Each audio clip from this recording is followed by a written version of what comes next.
So just a few days ago, it was announced that there's going to be a fifth Rambo movie starring Sylvester Stallone, so I thought, why not stop and rank all four Rambo movies from the worst to the best. I actually meant to do this back in January for the 10th anniversary of the release of Rambo 4. I didn't end up doing it back then, so this is a great opportunity to make it happen.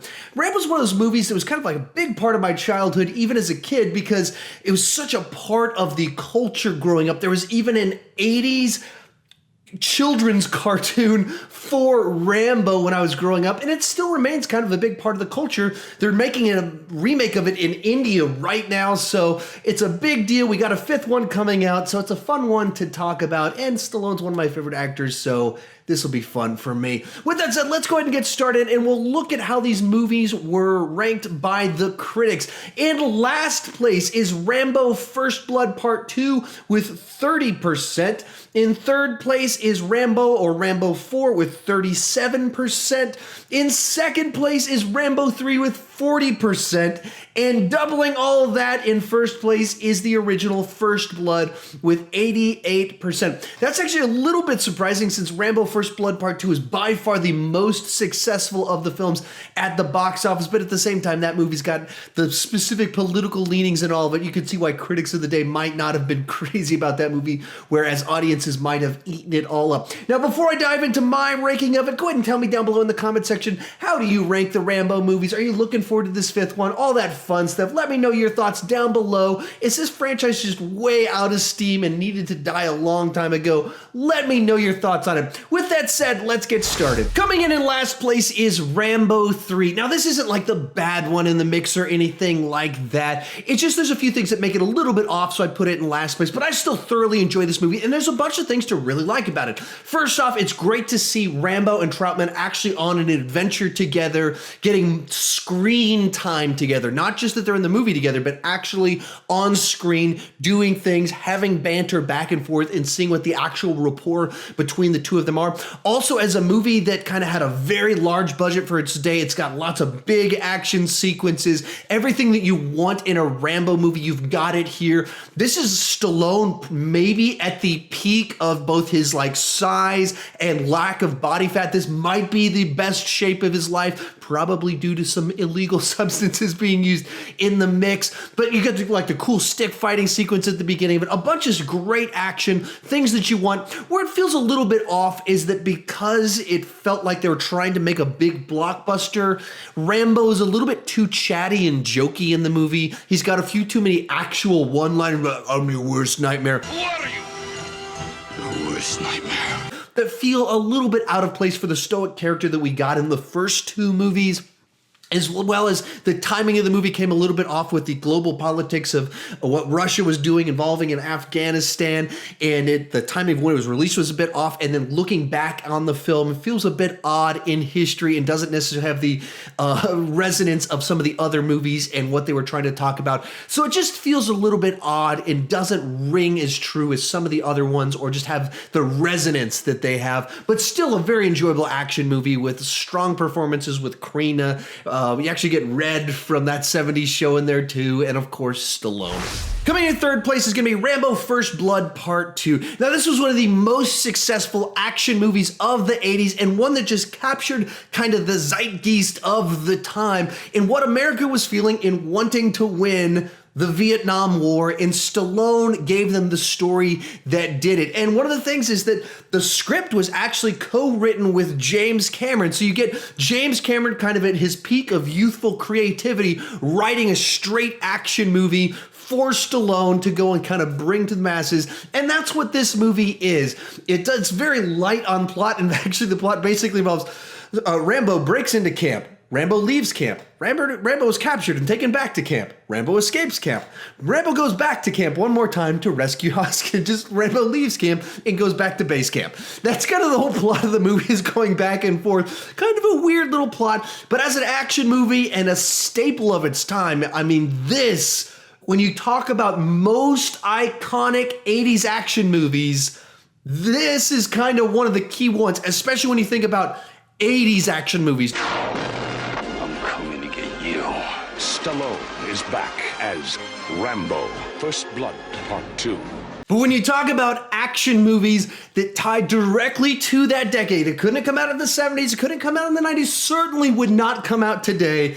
This is a true 80s action movie, a product of its time, an enormous hit of its time, and a movie that's an interesting movie to look back and watch. It's not necessarily a great movie, that's why it is in third place, but certainly an important one. Our runner-up is Rambo. After a 20-year gap, Rambo came back with this film that was absolutely brutal and kind of stripped away all of the 80s flash of the second and third movies in the franchise and gave a streamlined story that addressed a relevant topic of the time and brought this character back to the screen in a more serious way. Especially after the third one, they got a little bit jokey in a little way it handled some things, and the overt patriotism and over-the-top nature of the second film. This one was just all about this broken character that has an enormous amount of cynicism, but it doesn't mean that he doesn't care about anyone. There are a lot of things I love about this one, the relationship with Julie Benz's character, and you can see him having a softer side and having someone that he relates to. I love when they hire the mercenaries and they keep talking down to him as the boatman. What's the boatman doing? Why is the boatman getting off the boat? The boatman goes on the boat, and then you're just waiting for that moment where he's finally gonna snap and go into action and put them in their place. And just the fact that it's a movie that shows how brutal war is. I mean, it's an insanely violent movie. Like the old ones were violent in the sense that a lot of people get mowed down by machine guns.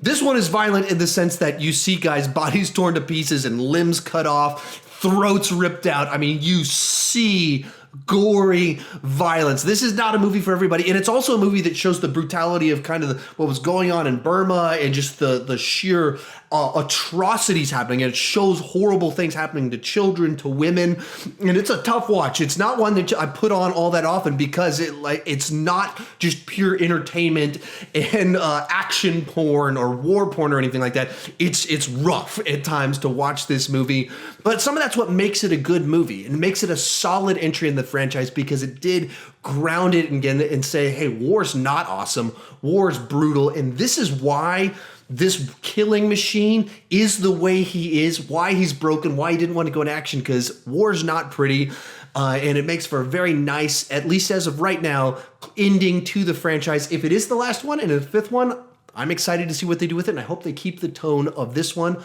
Or our number one pick, because in first place is, of course, First Blood. Now, this is a movie that's both a great action movie, but more so it's a great movie in general, in that it's a character study about this Vietnam vet that was the best at what he did when he was at war, and he came back to a peaceful world that didn't accept him for what he did, for who he was, and he did not know how to function because he had PTSD, and so he's just kind of wandering, and he comes across, there's a dynamic in the story about this local sheriff that doesn't like him, doesn't like what he stands for, and some of the dynamic of that is that he's a Korean War vet that feels like his war was kind of forgotten, so he doesn't really care about a Vietnam vet, and there's all these interesting tensions throughout it of why are they behaving these ways. I'm studying these characters, which makes for an exciting thriller, an exciting action movie, and a great character study, and all in all, a movie that has so many levels to it that make it very interesting.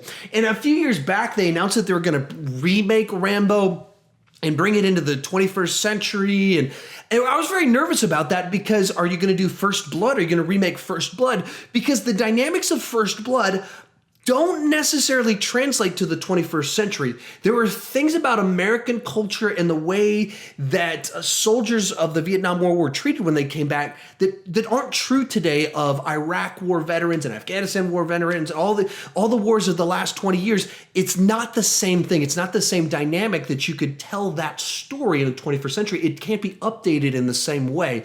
So I was very nervous about that, and it seems like they're not going ahead with that plan, which I'm kind of very happy about, because I don't think the story translates very well. But this is a story that has a lot of rich history to it, a lot of deep themes, and a movie that I've been watching my whole life and always thoroughly enjoyed it.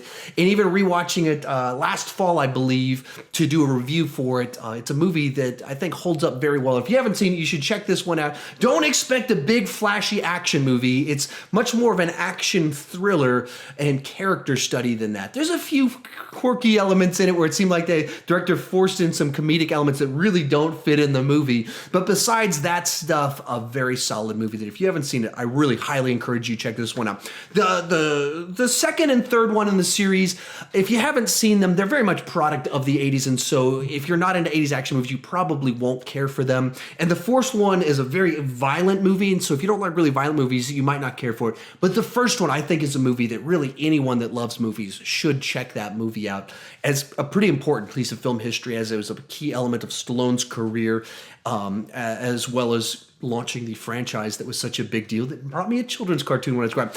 Anyway, there's my take on the Rambo franchise. How about you? Tell me your thoughts down below in the comment section. Once again, rank the 4 movies. Tell me your thoughts on a 5th one coming out, all of that exciting stuff. Let's have a nice, fun discussion about the Rambo movies. I want to talk about the Rambo movies with someone, so let's make that happen. And if you're new to my channel, please consider clicking that subscribe button. I do movie reviews, TV reviews, ranking videos like the one you're watching right now. But the key thing is, I don't want to just talk about movies. I want to talk about movies with you. So please join me down in the comment section. Let's have a lively discussion. And as always, thank you for watching.